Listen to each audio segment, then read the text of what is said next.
ขอนอบน้อมเอากุณพระแก้วเจ้าดังสามประการอันมีพระพุทธพระธรรมพระสงฆ์กุณพ่อกุณแม่กุณครูบาอาจารย์กุณศีลธรรมกรรมฐานจงมาปกห่มรักษาครูบาอาจารย์พระเจ้าประสงค์ทุกรูปปกห่มรักษาบ่ออกไม่ออกศรัทธาดั้นสาธุชนคนดีผู้สนใจใฝ่ในธรรมทุกท่านขอถวายความเคารพแสดงความนับถือพระมหาเถระพระเถรานุเถระเจ้าคณะพระสังฆาธิการครูบาอาจารย์เจ้าที่เปิดวิทยุฟังอยู่ที่วัดที่ว่าเวลานี้ขอความสุขความเจริญจงได้บังเกิดแก่ญาติโยมท่านสาธุชนทุกคนทุกท่านพ่ออุ้ยแม่อุ้ยนักศีลนักบุญเท่าแก่น้อยใจยิ่งต่างหลายได้เวลาแล้วเนอได้เวลาแล้วตึงเวลาแล้วได้เวลาสำหรับการรับฟังธรรมะอันเป็นสาระประโยชน์ทางด้านพระพุทธศาสนาน้ำธรรมคำสอนขององค์สมเด็จพระชินวรสัมมาสัมพุทธเจ้าได้มาปะมาพบมามาเล่าสู่บรรดาพ่อแม่พี่น้องพ่อออกไม่ออกศรัทธาท่านสาธุชนคนดีทั้งหลายแล้วไผที่ยังบ่ลุกเตื้อกะเกียมตัวลุกมาได้แล้วเนอลุกมาได้แล้วตื่นมาได้แล้วหลับลุกเจ้ากินพักดังไปหลับลุกควายกินพักดังเก้าลุกเจ้าได้หลายลุกควายได้น้อยหลับลุกเจ้าเป็นเจ้าดังหลายหลับลูกขวายปาเฮอลูกหลานเป็นหนี้เป็นค่าเนอลูกมาเหียเนอตื่นมาเหียเนอลูกเนอลูกเนอลูกตื่นตื่นได้แล้วลุกได้แล้วญาติโยมท่านทั้งหลายลูกเจ้าตื่นตัวเจ้าบัวกาบหันยังนาพังพร้อมลุกควายบ่ตันหนตางกีดกอมก้าตัวบ่ต้อมปุ่นอายจุงเก่งเข้าไว้อย่าไปเฮือขวายต่อหน้าสบายจำไว้เน้อเจ้าจำไว้เน้อเจ้าอรุณสวัสดิ์ธรรมะสวัสดีสวัสดียามเจ้าญาติโยมท่านผู้ฟังทั้งหลายยินดีต้อนรับเข้าสู่รุ่งอรุณวันใหม่พระกันเจ้านี้เป็นเจ้าของวันจันทร์ที่23เดือนมกราคมพุทธศักราช2566วันนี้เป็นวันเดือนแห่เหนือขึ้น2 ค่ำเดือนแห่นี่เสียเกี่ยง59เสียติดกับจันทร์เดือนแห่นี่เสียวันติดกับวันจันทร์แต่ว่ากับวันนี้นี่เป็นวันเสียตั้งแต่วันผูกไปนี่บ่เป็นหยังเสีย2 วันเกี่ยง59ละวิจันตังเกี่ยง59นี่เสียติดกับจันทร์มาปะกันในรายการเสียงธรรมแสงอรุณรายการเสียงธรรมแสงอรุณดำเนินรายการโดยอัตมภาพพระครูอภิวัฒนวิกรมวัดปากทางเจริญตำบลดอยหล่ออำเภอดอยหล่อจังหวัดเชียงใหม่เป็นผู้รับผิดชอบดำเนินรายการ มาปะมาพบญาติโยมท่านสาธุชนท่านทั้งหลายเป็นประจำเวลา5 ถึง 6 โมงทุกวันจันทร์วันพุธแล้วก็วันพฤหัสบดีสัปดาห์หนึ่งก็มีอยู่3 วันถ้าเป็นช่วงเจ้ามืดตี 3นี่ระยะหลังมานี่อาตมาภาพก็บะล่ำที่จะได้จัดรายการละจัดสรรปันเวลาแบ่งเวลาซอยเวลาให้พระคุณเจ้ารูปนั้นรูปนี้คือพระรูปอื่นเปิ้นได้ทำหน้าที่ได้จัดรายการบางรูปเปิ้นก็สะดวกบางตนบางรูปเปิ้นกำสะดวกก็ตนนั้นว่างตนนั้นก็แทนไปประคับประคองเวลากว่าศรัทธาญาติโยมทั้งหลายจะง่อมก็ดังนี้ไปบ่มีภาระที่ไหนบ่ได้เข้ากรรมทั้งใดบ่ได้ไปนอนที่ไหนก็จะมาทำหน้าที่ปกปะศรัทธาญาติโยมฮือธรรมะอย่างน้อยก็ได้ตักได้อู้ได้อรุณสวัสดิ์ยามเจ้าช่วงก่อนนั้นก็มีเข้ากรรมบ้องไปนอนต่างที่ต่างถิ่นช่วงแล้วนี่ไปนอนแม่แจ่มเข้ากรรมปริวาสมีศาสนกิจจำเป็นต้องไปนอนไปปิกนี่มันบัดดันมันเน็ดเหนื่อยก็จำเป็นต้องไปนอนขอบคุณอนุโมทนาบุญกับสถานีวิทยุทุกที่ทุกแห่งที่เปิ้นรับสัญญาณนำรายการนี้ไปสู่ผู้ฟังทางบ้านไม่ว่าจะเป็นเมืองฝางเชียงไฮ้เวียงเป่าเป้าลำปางเมืองน่านเมืองลีแม่แจ่มวัดจันทร์สันปะตองดอยหล่อจอมตองฟังกันได้อนุโมทนาบุญญาติโยมทั้งหลายเจ้านี้จะฮือหัวข้อธรรมะที่ว่าหูตุกบ่เป็นตุกหูตุกบ่เป็นตุกจะใดเวลาเจอแดดฮ้อนหลายคนก็บ่นรู้สึกว่าฮ้อนมันเป็นตุกเวลาเจอความหนาวเย็นหลายคนก็บ่นบ่สู้โอ้มันหนาวแต่หนาวว่าถ้าอากาศบ่หนาวเขาก็เรียกร้องห้องหาปีนี้ถ้าจะบ่หนาวถ้าเปิ้นหนาวก็บ่นเนี่ยญาติโยมแต่ถ้าถามว่าอย่างที่กำลังทุกข์อยู่ตอนนี้หลายคนก็ตอบว่าทุกข์กายโดยเฉพาะบริเวณที่เราสัมผัสกับอากาศบ่ว่าร้อนว่าเย็นคือผิวหนังเขาร่างกายของเขามันหนาวเพราะว่าเขาได้สร้างความอบอุ่นให้ร่างกายเขานุ่งเสื้อบาง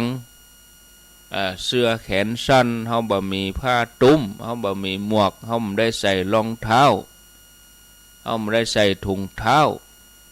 เขาบ่ได้ห่มผ้ากันหนาวเพราะว่าบริเวณที่เขาสัมผัสที่เขาฮ้อนเพราะว่าเขาบ่ได้มีร่มเขาบ่ได้มีหมวกนะหัวเขาตากแดดเขาถึงฮ้อนแต่ถามว่านอกจากทุกข์กายแล้วมีอะไรอย่างทุกข์แถมก็หลายคนตอบบ่ได้ญาติโยมทั้งหลายที่จริงมันมีตัวหนึ่งที่ทุกข์แล้วก็เป็นตัวการสำคัญนั่นคือใจน้อยคนที่จะทุกข์เฉพาะกายมันทุกข์ใจไปตัวทำนองเดียวกันเวลาโดนหนามวักหนามญาติ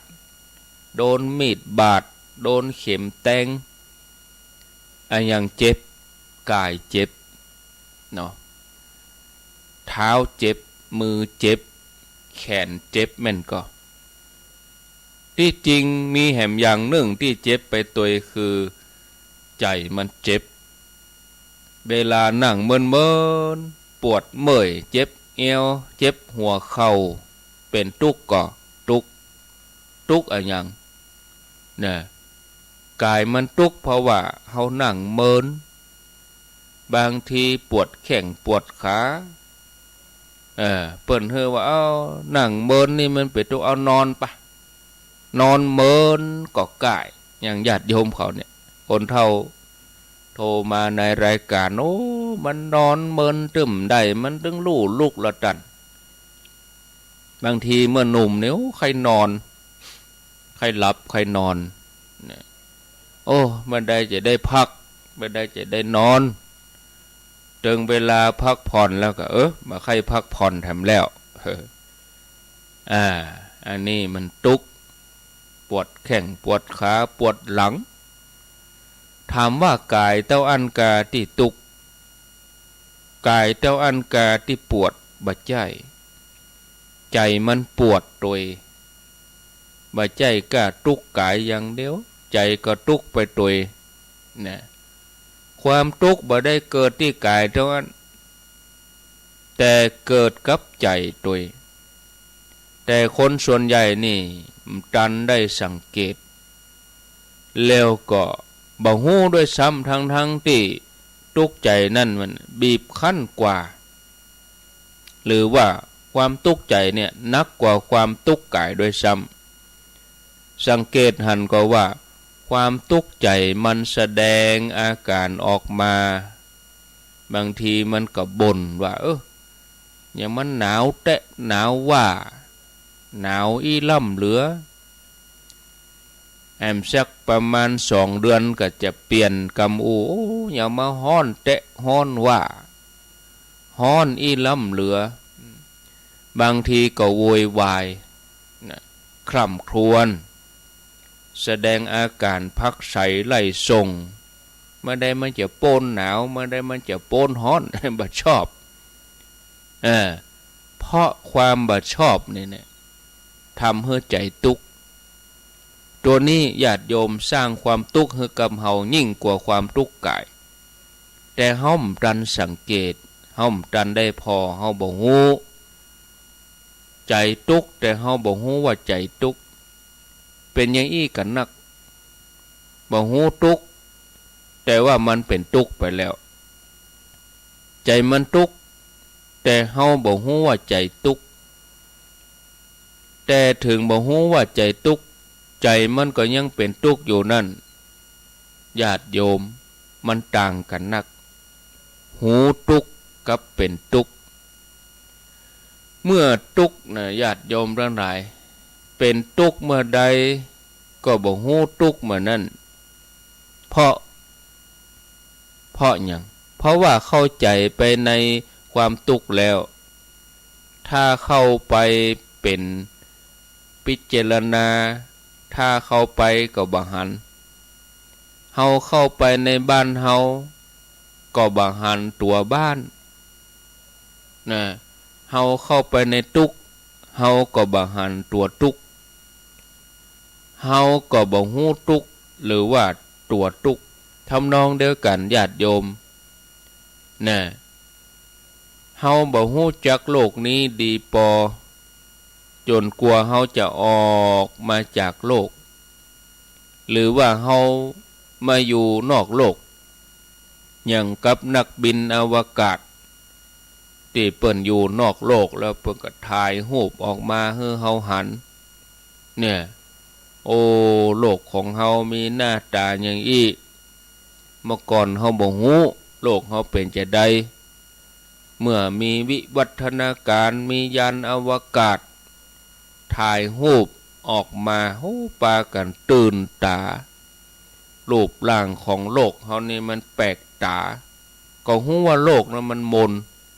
โลกกลมแต่บ่เคยฮู้ว่าโลกนี้สวยงามโลกแก่นนี้โลกใบนี้ลอยโดดเด่นอยู่บนกลางอากาศกลางอวกาศเนี่ยคนเฮาฮู้จักโลกหันโลกชัดขึ้นก็ตอนที่ออกมาอยู่นอกโลกเฮาทั้งหลายอยู่กับโลกแก่นนี้มาตลอดขี้เจนคนแล้ว นะกี่จูบกี่เจนตั้งแต่น้อยถึงใหญ่จนกระทั่งตายกันไปตั้งแต่เกิดจนตายว่าอีเด้อตึงยามรับยามตื่นบ่เคยมีวิธีไหนวินาทีใดที่บ่ได้อยู่ในโลกหรือว่าออกจากโลกนี้เลยแต่ก็บ่เคยรู้จักโลกแต่นะจนกว่าจะออกมาออกมาแล้วก็หันหูหันชัดชั้นใดก็ชั้นนั้นญาติโยมเฮาจะบ่รู้จักทุกข์จนกว่าจะออกจากทุกข์นะญาติโยมเฮาจะบ่รู้จักความทุกข์ใจจนกว่าจะออกมาหันความทุกข์ใจหันด้วยอันใดหันด้วยสตินะ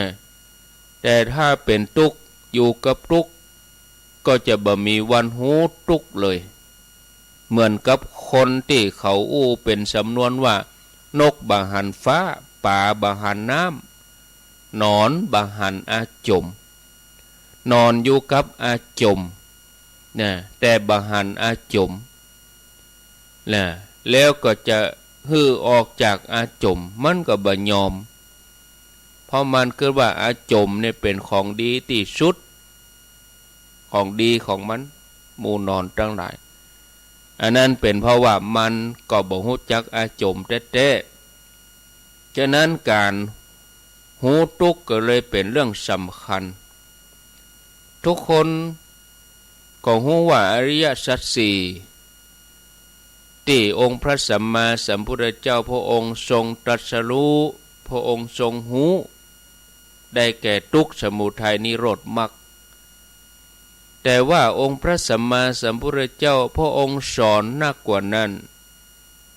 ทรงสอนว่าควรเกี่ยวข้องกับอริยสัจแต่ละข้อจะใดทรงใจคำว่ากิจญาณก็คือความรู้เกี่ยวกับกิจหรือว่าข้อปฏิบัติที่จะมีต่ออริยสัจแต่ละข้ออย่างทุกข้อที่หนึ่งกิจที่พึงทำก็คือหูหรือหูทั่วบางท่านใจคำว่ากำหนดหูแต่ถ้าเราไปเข้าคอร์สปฏิบัติเราจะได้ใจคำว่ากำหนดหูแต่บางคนเข้าใจว่ากำหนดหูคือเพ่งเลยเข้าไปเพ่งเข้าเป็นเขาก็ตุกนักเข้าไปเนี่ยที่จริงคำว่ากำหนดหูนี่มาจากคำว่าปริญญาซึ่งเป็นภาษาบาลีแปลว่าหูทั่วหูอย่างแรกก็คือเมื่อทุกข์เกิดขึ้นก็หูว่าตัวทุกข์หูว่ามีทุกข์เมื่อทุกข์เกิดกับใจก็หูว่าใจทุกข์แต่ส่วนใหญ่บ่หูแต่กายทุกข์นักกว่าทั้งที่ความทุกข์ของใจนั่นเข้มข้นนักกว่าความทุกข์กายความทุกข์ใจนี่เกิดจากหลายสาเหตุที่สำคัญก็คือความชอบความบ่ชอบความเกลียดความโกรธความชังอยากได้สิ่งไหนบ่ได้สิ่งนั่นก็เป็นทุกข์ได้มาแล้วจะต้องทนุถนอมต้องรักษากลัวมันลุกลัวมันเสียกลัวมันจากไปอันนี้ก็เป็นทุกข์ความพักใสไล่ทรงอันยังก็เป็นทุกข์ยกตัวอย่างเมื่อเจอเสียงดังเฮาก็เป็นทุกข์เฮาบ่ชอบแต่ว่าเราอ่อนเขาหุมวัยรุ่นหุมดังเท่าใดดีเท่าอันที่เขาว่าดังเต็มที่เขาเอาดังแถม เอาหูไปจู้ลำโพงเต้นเนี่ยเต้นหยับอย่างไส้เดือนโดนเฉียม เต้นหยับดังแล้วดังแถมแต่ว่าไปถึงแห่งจุดหนึ่งนี่ก็โอ้เสียงดังโอ้มันต่ำอกต่ำใจมันใจบดีตึกตักนี่สนั่นปั่นปื้นญาติโยม เฮาบ่ชอบเสียงดังหรืออย่าว่าแต่เสียงดังเลยเสียงเบาๆแถมว่าบ่มีเสียงอู้แต่เป็นเสียงเพลงแต่ถ้าบ่ชอบเห็นแล้วนะแม้แต่เสียงผ่านมากำเดียวหรือว่ามอกแผ่วเบาใจก็ตุกทันทีเวลาได้ยินเสียงเพลงเสียงคนอู้กันกายนี่มันตุกหรอกกายนี่มันเฉยนะเพราะว่าเสียงมันบ่ได้เข้าตังกายมันเข้าตังโสตประสาทเข้าตังหูมันไปตุกที่ใจนะถึงตอนนี้ก็หูว่าตังในมันงุดงิดบ่พอใจมันเกลียดมันโกรธแต่บางคนก็บ่ฮู้นะเพราะเข้าไปในความงุดหงิดความโกรธไปละโกรธแต่บ่ฮู้ว่าโกรธก็เลยเป็นผู้ที่โกรธตอนที่กำลังโกรธใจมันเป็นทุกข์แต่ส่วนใหญ่บ่ฮู้ทุกข์คือบ่ฮู้ว่าโกรธทั้งที่ใจมันโกรธเข้าเต็มเป่าหรือว่างุดงิดเข้าไปเต็มที่เป็นอย่างนี้ก็เพราะว่าใจมันพักใส่ออกไปนะมันต่อต้านมันบ่ชอบแต่บ่กองปรับใจให้เป็นกลางๆความทุกข์ใจมันก็เหือดหาย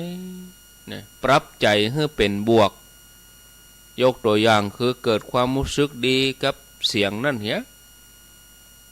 เข้าใจว่ามันเป็นเสียงมันเป็นธรรมชาติรู้สึกดีกับเสียงรู้สึกดีกับเสียงอู้เนี่ยบางทีเราอ่อนลูกหลานกำลังเล่นสนุกสนานเฮาเป็นคนใหญ่เฮาก็น่าจะกึดในใจว่ามันเป็นความสุขของเขาลูกกำลังมีความสุขแม้เวลาลูกส่งเสียงดังเนี่ยแม่ก็บ่เป็นทุกข์กับมีความสุขไปด้วยแต่ถ้าคนที่มันชอบนี่เราอ่อนเสียงดังเดือดมาได้รับเนี่ยแต่ว่าผู้เป็นแม่นี่ถ้าบ่ได้ยินเสียงลูกนี่ผิดปกติต้องไปยื้อพออย่างดักปิ้งเราอ่อนบนนี้ไปที่ไหนแต่ได้ยินเสียงเดือดเล่นกันนี่พ่อแม่มีความสุขได้ยินลูกเล่นเสียงดังหัวเราะชอบใจผู้เป็นแม่นี่เพราะว่าปรับใจแต่ถ้าคนที่บ่ใช่เป็นแม่นี่กำลังจะรับงุดหงิดล่ะเราอ่อนมันไปเล่นไก่ไปเล่นไก่นี่เนี่ยหัวคนใหญ่ไม่นี่จะรับไม่เป็นอีมันอยู่ที่ไหนมันอยู่ที่การปรับใจเนี่ยแม่ก็บ่เป็นทุกข์ละกับมีความสุขเนี่ยแต่ถ้าเฮามองว่าเขากำลังส่งเสียงรบกวนบ่กองกึดเลยอีปุ๊บใจเป็นทุกข์ละนะเวลาใจมันบ่นใจมันเป็นทุกข์ตีโพยตีพายพักใสไล่ทรงกล้าเฮาหันอาการอย่างอี้หรือว่าหันว่าใจมันทุกข์นะก็ช่วยได้นักเพราะว่าใจก้อยๆกลับคืนสู่สภาพความเป็นปกติเพราะการหันอาการอย่างนี้จะช่วยให้ใจมีสติเกิดความรู้สึกตัวทำให้หลุดจากความทุกข์จิตกลับมาเป็นปกติที่จริงถ้าเราพิจารณาให้ละเอียดเนี่ยเราก็จะพบว่าคนที่รู้สึกทุกข์กายเอาเข้าแต่เนี่ยเขาบ่ได้ทุกข์นะเขาบ่ได้หูทุกข์แต่ว่าเป็นผู้ทุกข์ต่างหากบ่ได้หูทุกข์กายแต่ไปยึดทุกข์กายว่าเป็นของกูเป็นตัวกูเป็นนั่นเป็นนี่บ่ใจหูแบบซื่อๆส่วนใหญ่บ่ได้หูแบบซื่อๆแต่เข้าไปยึดถือยึดเอาความทุกข์นั้นมาเป็นของตัวเก่า ความทุกข์กายก็เลยเถิดลามเข้าไปทำให้ใจทุกข์ไปด้วยจิตก็ไปจับไปยึดเอาความทุกข์กายแทนที่จะดูทุกข์หันสักแต่ว่าหันดูเฉยๆเปรียบเหมือนกับว่าแทนที่จะหันหนามหันแล้วแต่ว่าเฮาบ่เว้นเฮากลับเอาเท้าไปเหยียบหนามเนี่ยหรือว่าเอามือไปกำหนามไว้แน่นเฮาก็หันอยู่ว่ามันเป็นหนามแหลมเนี่ยแต่ถ้าเฮาหันเฮาอยู่เฉยๆเฮาก็บ่รู้สึกอะไรอย่างปัญหามันอยู่ที่ว่าเฮาเอาเท้าไปเหยียบเนี่ยไปกำมันทานฮ้อนๆแดงๆก็อย่างเดียวกันถ้าเฮาหันเฉยๆมันก็บ่เป็นหยังได้บ่กองเฮาไปสัมผัสเอามือไปจิเอามือไปกำเอาเท้าไปถูกต้องมันก็เกิดความฮ้อนความเจ็บปวดเวลามีทุกข์กายก็อย่างเดียวกันใจมันบ่ใจกล้าดูเฉยๆแต่มันเข้าไปจับเข้าไปยึดแบกความทุกข์นั้นห้องแถมอย่างคือว่าคือบ่ได้พอที่เวทนาแต่เข้าไปยึดเวทนาไว้เข้าไปเป็นตัวมันเป็นเวทนาง่ายๆคือบ่ได้หันแต่เข้าไปเป็นเลยบ่ได้หูหรือหันความทุกข์ของกายแต่เข้าไปยึดความทุกข์ของกายแล้วก็เกิดความรู้สึกว่าตัวกูตัวเฮานี่ทุกข์ขึ้นมาคำว่าตัวเฮาตัวกูทุกข์ขึ้นมาเนี่ยก็ทำให้ใจเป็นทุกข์ถ้าบ่มีตัวกูทุกข์ถ้าบ่มีกูทุกข์กูหนาวกูฮ้อนใจมันก็บ่ทุกข์กูครั้งที่เกิดตัวกูขึ้นมาเกิดตัวเฮาเกิดของเฮาขึ้นมาก็เฮือเกียมใจทุกข์ได้เลยตัวเฮาตัวกูอัตตาเกิดได้อย่างใดเกิดจากความหลงปรุงขึ้นมาเวลากายสัมผัสกับความหนาวก็เกิดทุกขเวทนาขึ้นมาถ้าหากบ่มีสติจิตก็ปรุงแต่งตัวกูขึ้นมาเป็นคนหนาวเป็นผู้หนาวในพระอัฏฐกถาจารย์เปิ้นกล่าวว่าความร่ำไรรำพันย่อมเกิดขึ้นกับผู้หลงในที่นี้ก็คือคนที่ปรุงขึ้นมาปรุงแต่งตัวกูขึ้นมาบ่กองมีตัวกูขึ้นมาก็รู้สึกเจ็บรู้สึกหนาวตีโพยตีพายดีใจเสียใจป้อใจไม่ป้อใจความร่ำไรรำพันเกิดขึ้นมาถ้าบ่หลงหรือบ่เป็นผู้หลงเนี่ยญาติโยมก็ควรจะฝึกใจบ่ให้เป็นทุกข์ถึงขั้นพิจารณาทุกข์คือเหียนหูทุกข์หาประโยชน์จากทุกข์จนกระทั่งเข้าใจสัจธรรมความจริงแห่งความทุกข์หันกระทั่งว่ารากเหง้าของความทุกข์คืออันยังพิจารณาขั้นต่อไปเป็นสมุทัยมันมีอันยังเฮาฝึกมีอันยังเฮาเรียนรู้จากความทุกข์นั้นมากมายบ่ว่าทุกข์กายทุกข์ใจอยู่ที่ว่าเฮาจะรู้อยู่ที่ว่าเฮาจะเรียนก่อสมเด็จพระพุทธโฆษาจารย์ท่านได้กล่าวว่าทุกอย่างในโลกนี้เนี่ยทุกอย่าง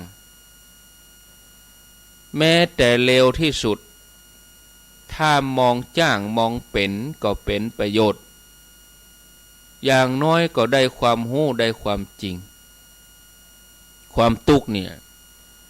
ถ้ารู้หรือหันมันเป็นประจำจนกระทั่งรู้จักมันดีมันก็จะช่วยให้เราได้เกิดปัญญาสามารถหลุดพ้นจากทุกข์ได้หลวงพ่อเขียนสุวรรณโนนักปฏิบัติเปิ้นได้กล่าวไว้หันทุกข์ก็พ้นทุกข์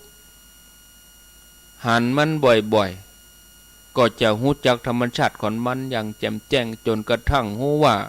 ทุกอย่างมันเป็นทุกข์ไม่มีอย่างควรที่จะยึดมันถือมันสักอย่างเลย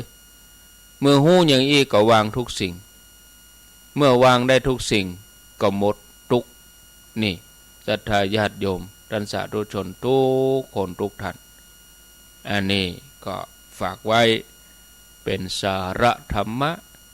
ที่นำมาเสนอให้กับศรัทธาญาติโยมท่านสาธุชนท่านผู้ฟังทั้งหลายได้รับฟังในเจ้านี้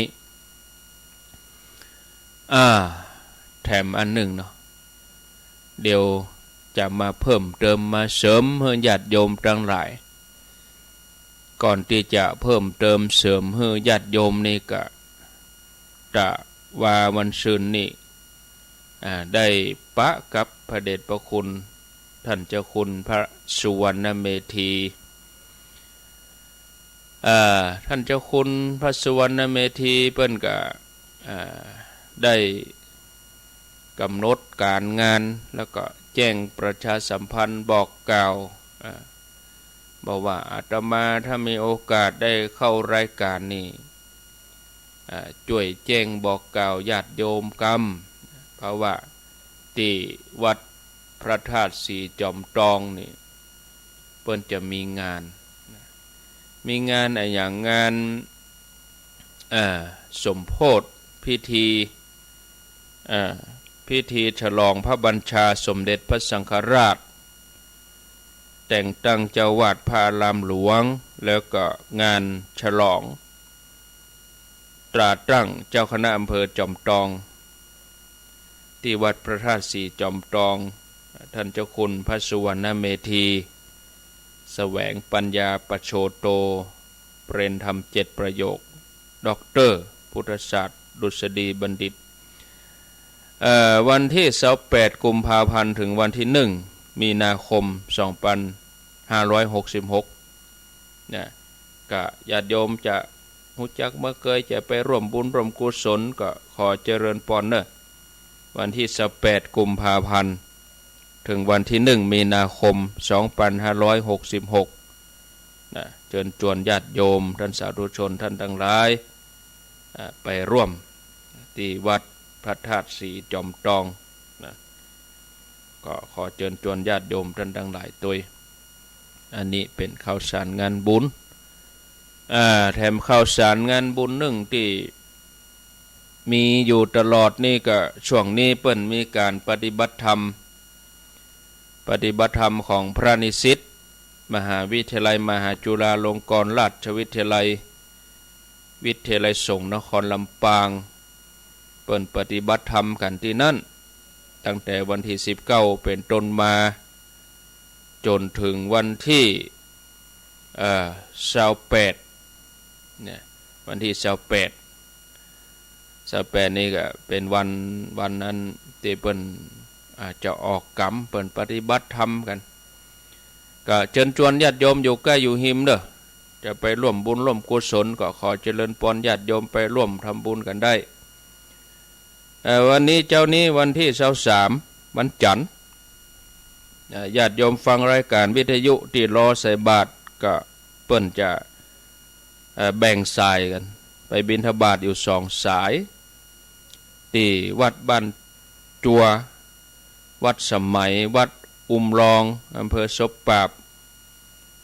แล้วก็สายที่2ที่โรงเรียนวัดกล้วยหลวง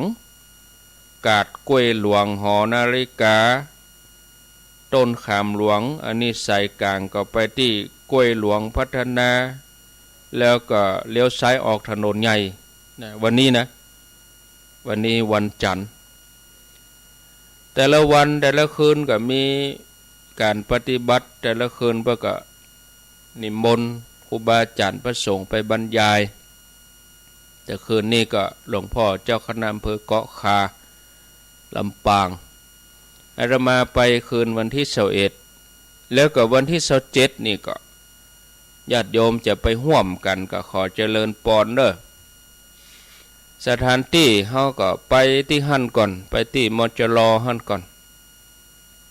หลังจากเสร็จพิธีแล้วจะไปแว่แอวไหนก็ได้จะไป ที่หลวงพ่อเกษมก็ได้จะมาที่วัดพระธาตุลำปางหลวงก็ได้อันนี้เวลามีเพียงพอมากมายนะก็ขอเจริญพรจะร่วมเดินทางไปด้วยกันไปร่วมคือกำลังใจไปร่วมฟังเทศเพราะว่าวันที่27เวลาบ่ายโมงนั่นก็ได้นิมนต์ท่านพระครูสุเมธธรรมเสวีเจ้าวาดวัดม่อนฤาษีเพิ่นได้ไปบรรยายธรรมที่มจร.วิทยาลัยสงฆ์นครลำปางให้กับพระนิสิตให้เพิ่นได้ฟังธรรมะกันในวันที่27ก็ฝากเชิญชวนญาติโยมด้วยจะร่วมเดินทางไปด้วยก็ขอเจริญพรเนาะวันที่27ต่อไปก็เป็นงาน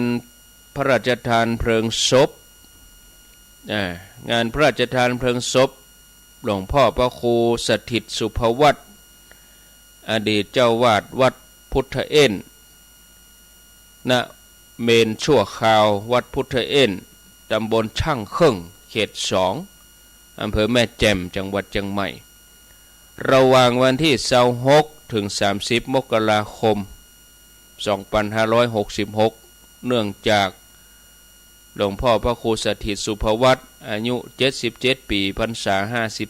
57อดีตเจ้าวาดวัดพุทธเอ็นได้มรณภาพลงเมื่อวันที่24สิงหาคม2565ต่างคณะศิษยานุศิษย์พี่น้องศรัทธาเปิ้นกะคณะสงฆ์มีกำหนดทำบุญพระราชทานเพลิงศพในวันที่30มกราคมระหว่างเริ่มต้นวันที่26เปิ้นก็จะตานเมนตานประสาทอาราธนาสรีระล่างนอนประสาทนกหัสดีริงตั้งแต่วันที่26เป็นต้นมา26 27 28 29ทุกคืนก็มีการแสดงธรรมสวดอภิธรรมญาติโยมจะไปปูจาผ้าไตรปูจาหลัวพี่น้องศรัทธาทางแม่แจ่มก็ไปได้ธรรมภาพจะได้ไปบรรยายไปเทศคืนวันที่28วันที่28มกราคมก็คืนรองสุดท้ายที่วัดพุทธเอ็นแล้วก็วันที่30ก็ได้ไปแถมกรรม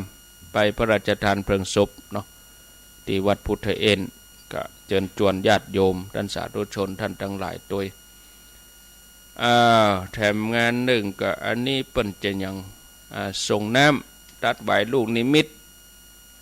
งานตัดใบลูกนิมิตปลูกพัทธสีมาอุโบสถที่วัดดงเหนือวัดบ้านดงเหนือตำบลวังผางอำเภอเวียงหนองล่องในวันที่6มีนาคม2566อันนี้แหมไกลอยู่แถมเมิ้นอยู่เนาะเดือนหน้าเดือนในบุญแล้วก็แถมงานหนึ่งอันนี้งานประเพณีส่งน้ำพระธาตุวัดฝรั่งวันที่5มีนาวันที่5กุมภาขอโทษอันนี้เดือนหน้านี่แหละวันที่5กุมภาพันธ์ขอเจริญพรเด้อญาติโยมท่านทั้งหลายแล้วก็วันที่1กุมภาพันธ์นี่ก็ทางเทศบาลตำบลหนองพึ่งเปิดจัดโครงการฟังธรรมโรงเรียนผู้สูงอายุเปิดใจจื่อโรงเรียนโครงการหนองพึ่งอายุวัดวิทยาวันที่1กุมภาพันธ์เวลา9 โมงครึ่งถึง11 โมงครึ่งที่เทศบาลตำบลหนองพึ่งก็ไปฟังธรรมไปฟังเทศฟังบรรยายอาตมาก็จะได้ไปบรรยายธรรมที่เทศบาลตำบลหนองพึ่งโรงเรียนผู้สูงอายุเอาละญาติโยมพอเวลาแล้วก็มาฟังธรรมะต่อธรรมะในตอนที่2นี่จะมาอู้ถึงเรื่องความโกรธความโกรธคนขี้โกรธมีเวลาโกรธแต่บ่มีเวลาพิจารณาธรรมมีเวลาโกรธ แต่บ่มีเวลาปฏิบัติธรรมเจ้านี้ช่วงที่สองก็คือหัวข้อว่าถ้ามีเวลาโหดก็ต้องมีเวลาปฏิบัติธรรมญาติโยมทั้งหลายจิตเฮานี่ถ้าบ่ฝึกมันจะกลายเป็นศัตรูที่ร้ายกาจที่สุดของเฮาเพราะว่าหนีเท่าใดมันก็หนีบ่พ้นศัตรูที่เป็นคนตั้งนอกยังพอมีโอกาสหนีได้หนีมาเฮือปอศอกเว้นมาเฮือปอศอกเว้นวอกเฮือปอวาเว้นคนพาลาเฮือไก่แสนโยชน์หนีเหียแต่ถ้ามันเกิดในใจเขาเนี่ยเขาจะหนีอย่างใดเนี่ยญาติโยมศัตรูที่อยู่ในใจของเขานี่บ่มีทางที่จะหนีพ้นบ่ว่ายามหลับยามตื่นเพราะฉะนั้นการฝึกจิตโดยเฉพาะการเจริญสติก็เป็นเรื่องสำคัญที่สุดหลายคนก็รู้มีความตั้งใจที่จะปฏิบัติแต่บ่กองเจอสภาพความจริงบางทีก็หู้บ่ตันมันบางทีเจอสภาพแวดล้อมเดิมๆเจอภารกิจการงานเจอครอบครัวสิ่งแวดล้อมในที่ทำงานยั่วยวนกิจกรรมต่างๆจวนให้หลงไหลสุดท้ายหลายคนก็บอกว่าบ่มีเวลาไปวัดบ่มีเวลาไปปฏิบัติบ่อยครั้งที่คำว่าบ่มีเวลาเป็นข้ออ้างของกิเลสเฮาเคยถามตัวเก่าก็ว่าในเมื่อบ่มีเวลาปฏิบัติแต่ยังถึงมีเวลาไปคุยไปญาติโทรศัพท์มีเวลานั่งงมโทรศัพท์เป็นชั่วโมงบางทีมือปวดเนี่ยโมโหน้ำตาออกเพราะว่าแสงมันต้องตาเจออันอย่างที่ชอบพออันอย่างบ่ชอบก็โคตรบ่มีเวลาฟังธรรมบ่มีเวลาปฏิบัติแต่ว่ามีเวลาไปเสียเวลากับเรื่องที่มันใจสาระบางทีเนี่ยญาติโยมมีเวลาโคตรบางทีบ่ได้โคตรเป็นชั่วโมงนะโคตรเป็นวันค่ำบางทีโคตรเป็นอาทิตย์นี่อย่างถึงมีเวลาเศร้ามีเวลาเครียดมีเวลาวิตกกังวลจิตกึดไปสปะอย่างเฮามีเวลากับสิ่งเหล่านี้มันบั่นทอนใจเฮาอย่างไปจมอยู่กับมันเนี่ยญาติโยมที่มันบั่นทอนใจเฮาแต่ว่าสิ่งดีๆนี่เฮามีเวลาทำนี่ตื่นเจ้ามาจะไหว้พระนี่มีเวลานอนดีกว่าสบายดี เวลาจะไปวัดเวลาจะปฏิบัติบ่มีเวลาแต่ไปนั่งเสียเวลากับเรื่องไร้สาระแล้วเขาจะกอบกู้ใจเฮาได้อย่างไรบอกว่ามีเวลามันน่าแปลกที่เฮามีเวลาประพฤติปฏิบัติบ่มีเวลาที่จะไปออกกำลังบ่มีเวลาที่จะมาฟังธรรมะแต่ว่ามีเวลาโศกเศร้ามีเวลาเครียดมีเวลาวิตกกังวลจมปักกับโทรศัพท์จมปักกับสื่อโซเชียลจมปักกับไลน์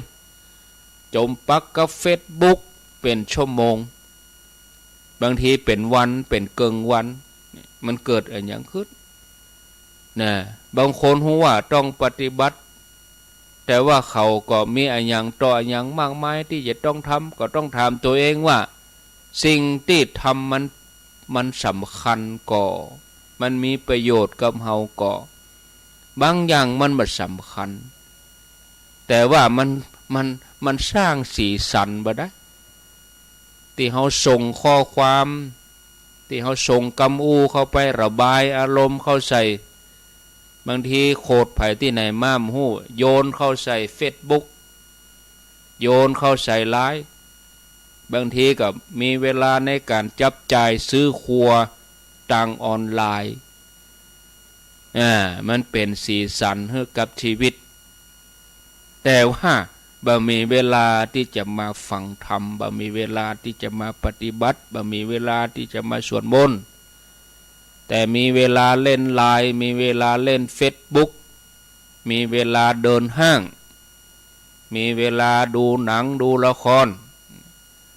อาทิตย์หนึ่งนี่กินไปหลาย10 ชั่วโมงเนี่ยถ้าเรารวมเวลาเล่นอินเทอร์เน็ตถ้ามันเป็นกิโลเลขไมล์กิโลอย่างรถนี่มันถ้าจะเป็นล้านกิโลอันนี้เพราะว่าเราไปจัดลำดับความสำคัญผิดสิ่งที่บ่สำคัญเห็นเลยกลายเป็นสิ่งสำคัญในชีวิตแต่ก่อนเราบ่จะมีดอกเอาไปเอามาไม่ได้ไปไหนบ่ได้ถ่ายรูปไปไหนบ่ได้เล่นไลน์ไปที่ไหนบ่มี Wi-Fi นี่มันชีวิตขาดอันอย่างไปสักอย่างหนึ่งนะที่จริงการปฏิบัตินั่นน่ะเฮาบ่ได้ใจเวลานักคนที่บอกว่ามีเวลาปฏิบัติขอถามว่ามีเวลาอาบน้ำก็มีเวลาแปรงฟันก็มีเวลากินข้าวก็มีเวลาแต่งตัวก็ก่อนจะออกบ้านไปไหนถ้ามีเวลาทำสิ่งเหล่านี้ก็แสดงว่ามีเวลาปฏิบัติเพราะการปฏิบัตินี่บ่ได้แยกจากกิจกรรมเหล่านี้เนี่ยทุกขณะจิตอาบน้ำแปรงฟันกะเนี่ยเฮาก็ปฏิบัติได้กินข้าวเฮาก็ปฏิบัติได้ล้างจานก็ปฏิบัติได้ปฏิบัติอย่างใดก็ปฏิบัติอย่างมีสติทำสิ่งเหล่านี้ด้วยความรู้สึกตัวบ่ปล่อยใจลอยก่อยทำไปทีละน้อยละน้อยเอาจนเป็นอาจินจนเป็นชีวิตประจำวันเวลาอาบน้ำใจก็อยู่กับการอาบน้ำบ่ใช่อาบแค่กายแต่ใจนึกถึงการถึงงานเกิดว่าจะทำอะไรอย่างให้ลูกกินมาเจ้านี้